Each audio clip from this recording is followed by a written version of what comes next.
Telecommunications operators in Nigeria have asked the federal government through the Nigerian Communications Commission to approve their requests to raise tariff.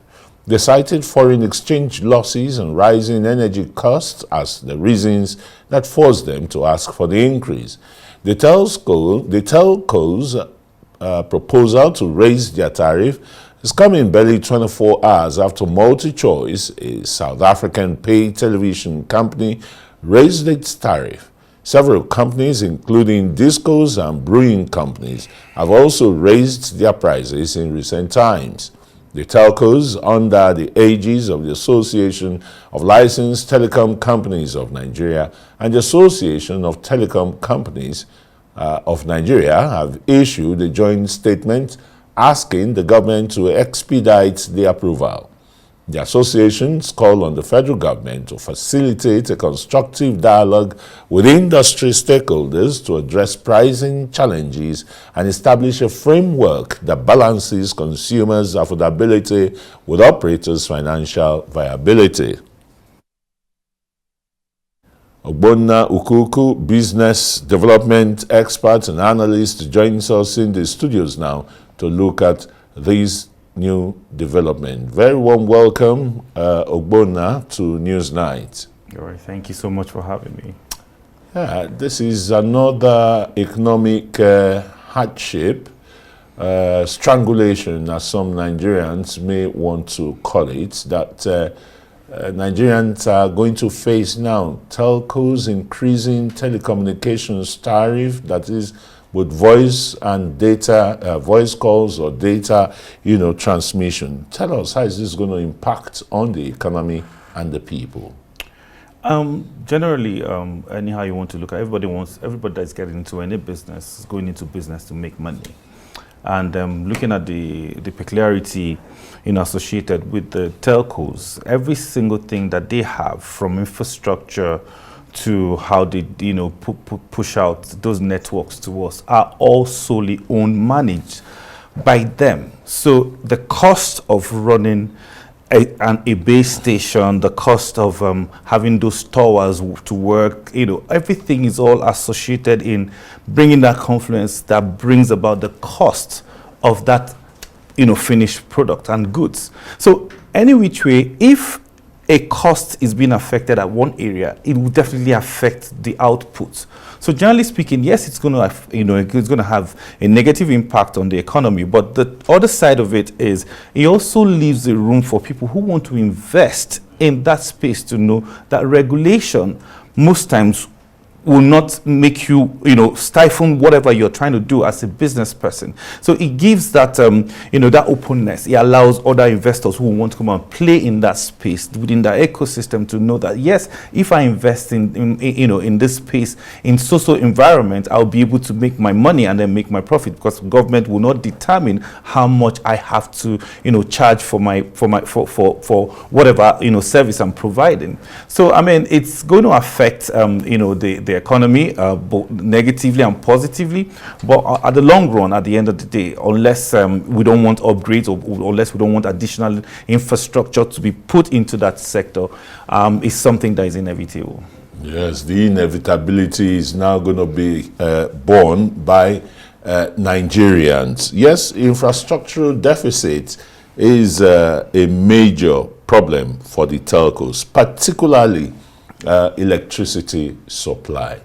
Government is not doing much at all to alleviate the problem, both of the business people, the telcos, and of course Nigerians who are still groaning under the new economic policies, lack of economic powers to match the cost of businesses and economic survival or living in the country. Ogbonna?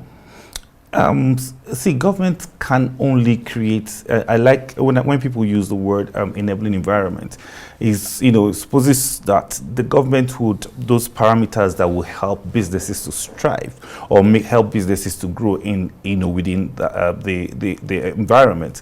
So, but having said that, the reality is still, it boils down to the fact that it will cost an average to run a base station they require almost 4,000 or 40,000 liters of diesel to run a base station that per month. So that diesel, if the cost of diesel goes up, it affects the cost of production, or let me just, for lack of better word to use, for the telco to be able to, give you that network that you require to be able to make those calls or use your data to do whatever a business you want to do. So, I mean, it comes down to as much as something as small as security.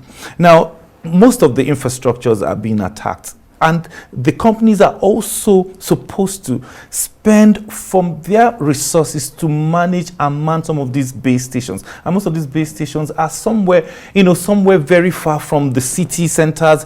So because, I mean, these are towers that must be manned or managed by human beings and security. So these are things that actually add to their cost. And then the FX issue, for God's sake, because some of these companies are not, they are just domiciled here. Most of the companies are foreign companies. So if for them to, repatriate their FX, the devaluation of Naira also affected their income. So, I mean, there's going to be losses upon losses. But, I mean, if you look at also the fact that Nigeria, cost of data per gigabyte in Nigeria is still quite low compared to some other countries like the US. Yes, some countries are lower than Nigeria, like India and Italy. But I mean, some other countries, more countries, charge as much as $25 per gigabyte. So we are charging, less than $1 per gigabyte, which is not still very,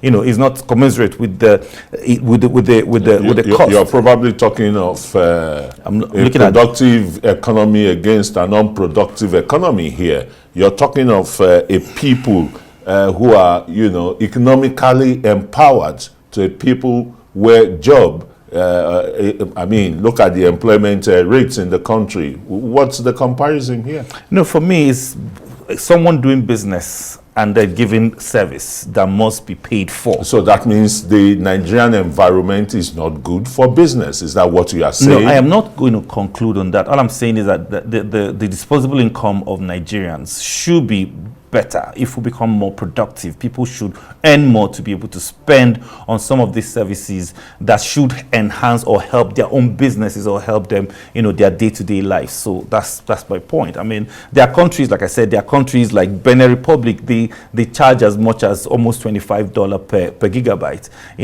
So I mean, I'm talking about countries that are not as productive as major countries. The US is about $5 per gigabyte. So as productive as United States is, you see that they still charge, much more than what they charge here in Nigeria. So I'm not saying they should charge as much, but I mean, those metrics, NCC should sit down with these companies and agree on what is realizable and what is workable. And then, the most important thing is that we need the service, and the service must be paid for.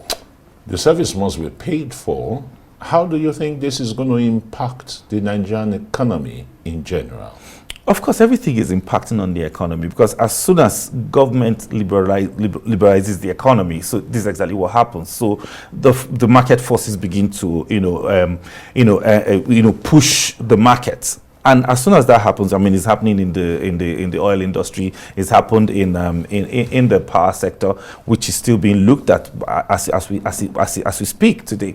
But that is the reality. That is what we need. But with time, this kind of thing, it happened in India until the company Reliance came in and then, crashed the price in India. So, I mean, so you create an environment to allow other people to want to play in the space, but not when you are the one who says how much I should charge for a product. That for me to give you that service, it costs much more than what, that even if I continue to charge that amount of money, I can't go anywhere. I mean, there's no profitability as far as I'm concerned. For a company that does not need to repatriate its profits and the rest because it's domiciled here. Take Glow, for example. Can't it use this as an opportunity to crash the price instead of asking for price increase. No, it's competition. Right? No, it's a whole lot. Like I said, I talked about security as one of the issues that they are having. Cost of steel to even build a base station, the cost of diesel, the cost of energy. Like I said, these are things that is crashing the cost of diesel. It's almost just barely 1,000 naira per liter. I wish he can bring it to as much as low as 300 naira. My point is, if companies spend over about 450 billion naira on diesel, which amounts to about 35 to 36% of the cost of running some of those. I'm sorry here. If a company is spending that gargantuan sum, isn't it good enough for it? With the liberalization in the energy sector, wouldn't it be good enough to even get a floating energy or electricity supply? Now it's a chicken and egg thing, yeah. Because I mean, for me to have that level of investment put into my base stations, I'm just using base station as an example because that's one of the major infrastructure that is required for the telcos to run. If I'm going to say, for example, alternative power supplies, do my farm, my solar farms. I mean, who's going to take care of those solar farms? So it also increases the cost of my, providing security for those solar farms. So that's why I use the word chicken and egg. So the reality is there has to be infrastructure, and those infrastructure supports will be provided by government. And if you want these companies to do this A to Z, system of investment, I mean, people should be able to pay for it. But what I expect government to do is to sit down, to work out the matrix, just like NERC did with, when it comes to power, and see the reality, looking at the, disposable income, within the Nigerian economy, and then look at the reality, look at the cost of production, and then say, okay, this is how much I think you should charge. Because I mean, for 11 years, Nigerians having value for what NERC what value are they having? What megawatts of electricity has been added to Nigerians? So what metrics did they use to come band A, band Z, and the rest? There's no light in the whole of the country. They're not running up to 2,000 megawatts. Let them come and defend it. So go on. That's the reality, because the truth is, every investor will say, until I'm able to see an exit plan, until my exit plan is realizable, it will be difficult for me to put in my money, because it's not government funds, personal funds, other people's funds. For you to use other people's funds or stakeholders or shareholders' funds, you should be able to justify why you are putting that money, and the justification is usually the exit plan.